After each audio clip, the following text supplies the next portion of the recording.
What's going on, everybody? It's your boy Rudy Rodriguez Showmont here with another edition of Hurricanes Unfiltered, powered by Come On Now, the podcast. Hit that like button and subscribe to the channel. And while you're at it, go ahead and take a look at our sponsor for the show, Natalie Lopez, attorney at law, top shelf criminal defense attorney and family law attorney. She is a sponsor for us. So she is in the South Florida area, located in Fort Lauderdale. But if you are anywhere in the state of Florida, and you need a criminal defense lawyer or a family law attorney, go hit up Natalie Lopez, attorney at law. Her information is in the description of the video. Let's jump on board with this video. Carson Beck obviously had a rough Saturday, well, late Saturday, because the early part of Saturday looked pretty good for him. I mean, I thought he played fairly well, and then he throws the pick at the end of the game, and people have lost their minds. They have thrown this guy under a bus. They have said he is the worst quarterback that they've ever seen, despite the fact that the man is 30-5 as a starter in college football. I swear some people never saw him play at Georgia in his first year starting. It's interesting. I keep harping on the point that he doesn't have a safety valve as a tight end, and that makes a major difference for any quarterback. Just go ask Patrick Mahomes. Go ask Patrick Mahomes what he would look like without Travis Kelce. And I guarantee you it would not be the same as the way he looks when Travis Kelce is on the field. Obviously, I'm not comparing Carson Beck to Patrick Mahomes, but I think we have a very, very good quarterback who's been handcuffed the entirety of the season with some unfortunate levels of poor play calling and not taking advantage of the opportunities and the weapons that we have to give him the better opportunity to be successful. I mean, I've gone over this 1,001 times, but let's listen to what Carson Beck had to say in his media meetup earlier this week. I believe it was on Tuesday. Let's listen to what he had to say, and we'll chime in as we go or comment at the end. I haven't actually listened to it really, but he seemed a little happier in the thumbnail. So I'm gonna say that he's feeling a little bit better, and let's take a listen right here. The offense was clicking so well earlier in the year, and then just sort of these things keep cropping up that have sort of, I guess, put you guys off course. Is there any rhyme or reason to it? Is it, easy to fix? I don't know. Can you sort of just talk about that a little bit? I mean, I wouldn't go to say that our offense was. So, the offense was clicking so well earlier in the year, and then just sort of these things keep cropping up that have sort of, I guess, put you guys off course. Is there any rhyme or reason to it? Is it, easy to fix? I don't know. Can you sort of just talk about that a little bit? I mean, I wouldn't go to say that our offense wasn't clicking necessarily on Saturday. We went, we watched the film yesterday. Came in, or not yesterday, but Sunday after the game, and we moved the ball really efficiently, honestly. And besides a couple of drives, really, where it got stopped short, we moved the ball down the field very well, ran the ball well. I thought the passing game, was very efficient, and our wide receivers were able to make some explosive plays. But the main problem was just finishing drives, and we'd get down there and we just weren't able to execute and finish once we did get down there, and we've got to be better at that. So, I think that's what we're focused on. And shoot, we all know what we have to do to be able to be better in that way, and that's what we're going to do and attack. As we head into this week of practice.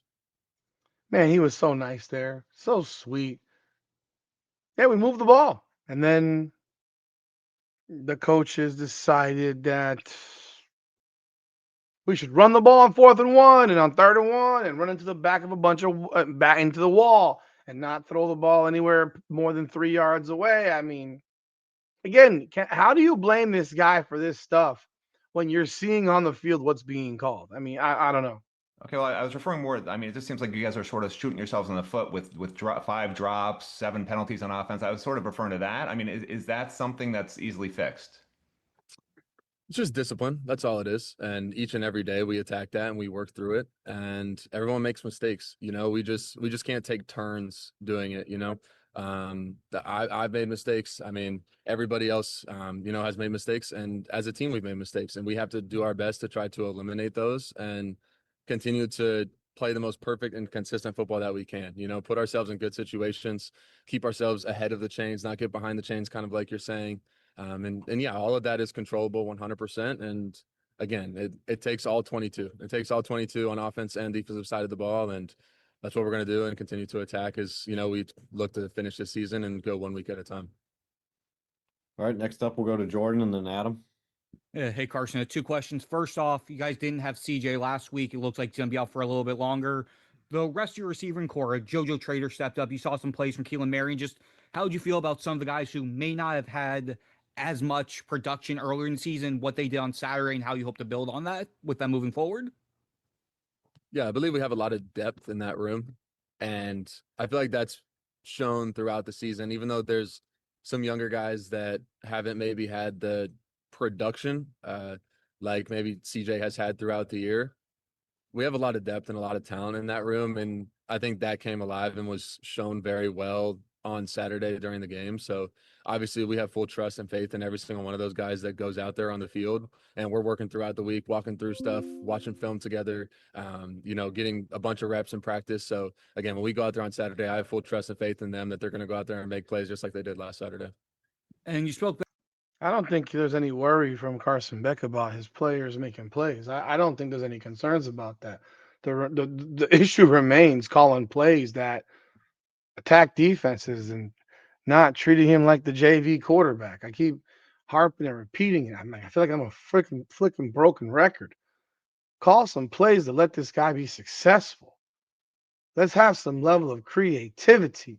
Again, skipping record, broken. Like, let this guy throw the damn ball, man. Clearly, CJ Daniels ain't going to be here for at least another week this weekend. I hope he's back next week, but it's in a couple of weeks, maybe the week after. JoJo Trader's got to get the ball. We can't not have him have the ball thrown to him because, now all of a sudden the play calls aren't going his direction. I heard earlier today on the Mario Cristobal show with Kia or whatever with Don Bailey and Joe Zagecki. My God, that's terrible. By the way, that show's terrible. It's a massage session. Holy Lord. You want to hear the most leading nonsensical garbage you've ever heard in your life. Explain to fans why you can't call timeout with 25 seconds to go. I don't know. How about you tell me? What was the worst thing that could happen? We lose? Well, we lost. So how'd that work out? How'd that work? Oh, explain the progressions because, it's not that they didn't pick the throw to somebody. No, yes, you do. Yes, you do. Literally said in the damn in that show that people were shading over to Malachi, Tony. So that should leave JoJo Trader open, right? Right? It left Keelan Marion open, right? Why wasn't JoJo Trader throwing the ball? I mean, because he was open too, right? Or you can just actually call a play where you're saying, we're going to JoJo right now. That's what's done when you run these little swing screen passes. They're literally designated for a player. Oh, my God. Help this guy be successful, for Christ's sakes. How the offense, for the most part, you guys have been efficient in terms of extending drives and whatnot throughout the season. But on the explosive play front, do you feel like there's still more in the tank that you guys can do? Yeah, Hell absolutely. yeah. And I think part of that is what defenses do against us, right? It's a chess game, right? Football is a game of chess, and it's give and take. So a lot of what we do, sometimes we can dictate what the defense is doing based off of maybe a certain look or emotion or just based off of what a certain defense does. But sometimes they dictate by the blitzes and coverage and things that they do. So early on in the year, there was a lot of shots. There was just a lot of like more explosive plays, right? And you see a lot of people kind of just playing one high against us and trying to load the box and try to keep everything in front of them to where they're trying to eliminate those explosive plays. So for us, when people do that, you got to take what the defense gives you, right? And you can't try to force things. And I think we did a really good job of that on Saturday. Obviously, we weren't able to finish drives, and obviously the outcome wasn't what we wanted it to be. But again, we just have to continue to execute, and those explosive plays are going to find themselves as long as we stay consistent and continue to try to move the ball efficiently. Or maybe if they actually call those plays. I'm gonna draw something up real quick, and maybe I don't know if y'all could see it. Okay, I'm gonna draw something up real quick. maybe y'all have seen this. I don't know if you have or not, but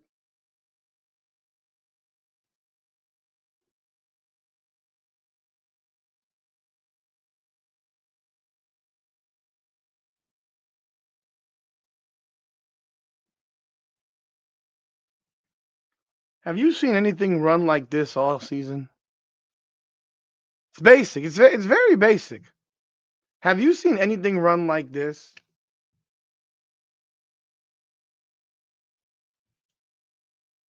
There you go. That's the final one. Running back. Wheel route.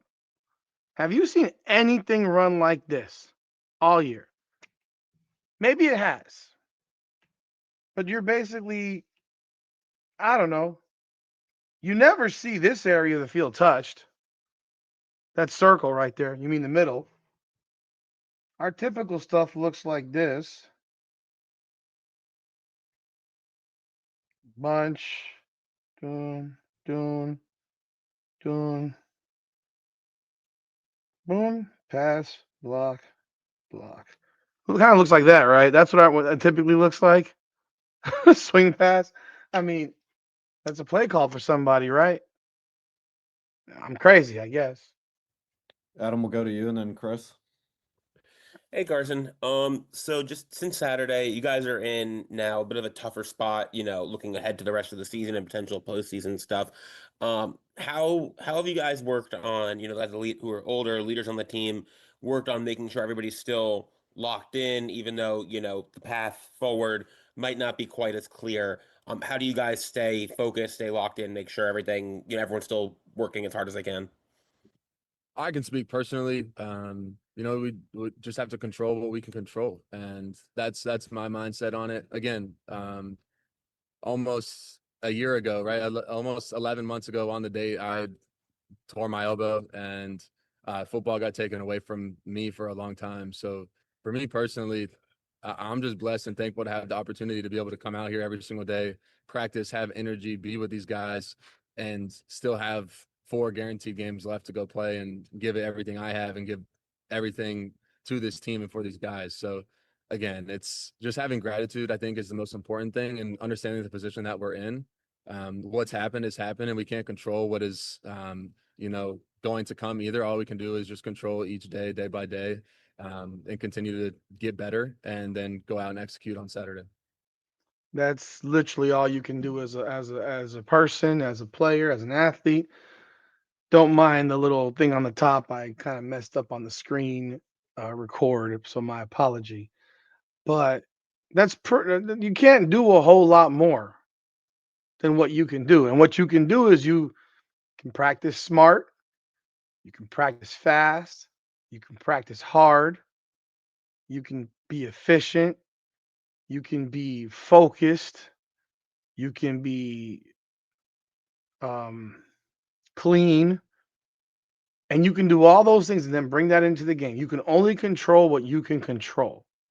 Control the controllables. I had that told to me by my regional sales manager years ago. Control the controllables. You can't control anything else but what's in front of you. So you've got 4 games left. Worry about the game you got this Saturday against Syracuse. Worry about beating the brakes off of them. This cannot be a 28-7 game. This cannot be a 21-10 game. Miami has to put up over 50 points on these guys. They have to absolutely bludgeon and destroy them. I'm so serious. They have to beat the living tar out of Syracuse. They have to make a level of a statement that, yo, we're not gone yet. Starts this Saturday. And then the next Saturday after, you get ready for NC State. It's a good team. You got to be ready for them. It really frustrates me a lot when people constantly say the ACC sucks. Louisville beat Miami. Miami beat Notre Dame. But Louisville's ranked behind Notre Dame. And Louisville's 7-1. That's ridiculous. And Louisville beat Miami in Miami. And Notre Dame lost to Miami in Miami. The ACC can't be that damn bad. I get so tired of it. It's always the ACC sucks. The ACC sucks. Yes, maybe parts of the ACC suck. But I think that's the case for most conferences. The bottom half of most conferences suck. Last year, the SEC couldn't win a bowl game. Last year, Georgia lost to Notre Dame in the playoffs. Last year, Notre Dame was in the national championship. I don't have to like Notre Dame, but they were in the national championship. Yet I heard AJ McCarron say that today, on the Coach JB show that that Notre Dame is trash. Not trash. They were in the national championship last year, and they beat Georgia, an SEC team. Because they're trying to argue that 6 SEC teams should be in the college football playoff. That's what that dude was trying to argue. Like, I think it's wholly unfair to this conference, and to these teams that they're just presumed trash. I hope to God Georgia Tech beats Georgia. I hope they damn near beat them last year as a 7-5 team. They lost by 3. 40 was it? 44-41, something like that. 48-45. Like, gotta stop this card. We gotta stop this. Like this. Is it the greatest conference? No. Is it better than the SEC? No. But this attitude of it's trash, just trash, trash, trash. It's ridiculous, man. It's not trash.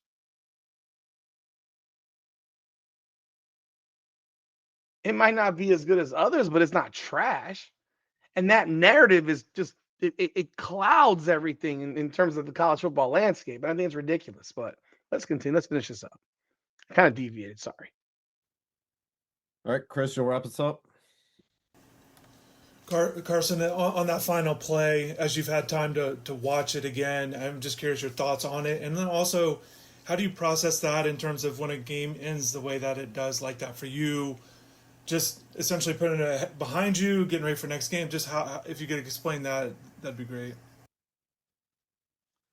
Well, sadly, there's nothing I can do to go change that, right? Obviously, I want the play back. There's a lot of plays in my life since I was 6 years old in football, baseball, basketball, and everything that I've ever done that I want back, right? I'm human. I've made mistakes, and obviously that's a tough one where it's game on the line. It's right there, and I mean the guy makes a great play. Got to tip your hat to him.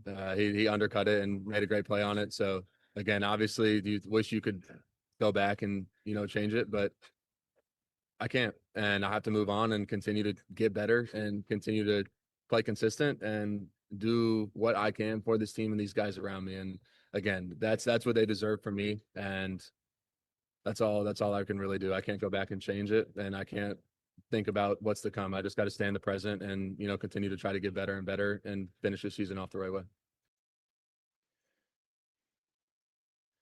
And that'll do it for Carson Beck. I call bullshit on that. That wasn't a great play by the DB. He cut in front of it, but that wasn't. I mean, I've given Carson Beck a lot of leeway on some of these throws, and I think I've been generous because I don't blame him for all of them. The throw was bad. The route was bad. So there was a combination of bad and bad. Malachi Tony ran the wrong route. He ran a bad route. If you're gonna throw that ball, if that was the right route by Tony, then that throw was horrendous, actually. Because he threw that ball like a freaking lollipop. He was late and he threw a lollipop. It was almost like he wanted to throw and then kind of wanted to hold it when he saw like. So I'm not gonna call a little BS on that one.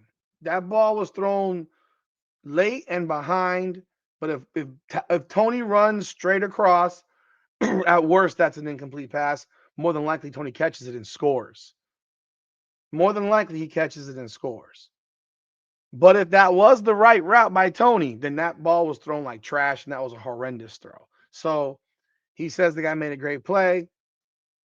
I don't agree. That wasn't a great play. That was a very, very basic play to me based on how soft that ball was thrown. Because if you throw that ball like a bullet, that ball's not intercepted. It might not be caught, but it's not intercepted.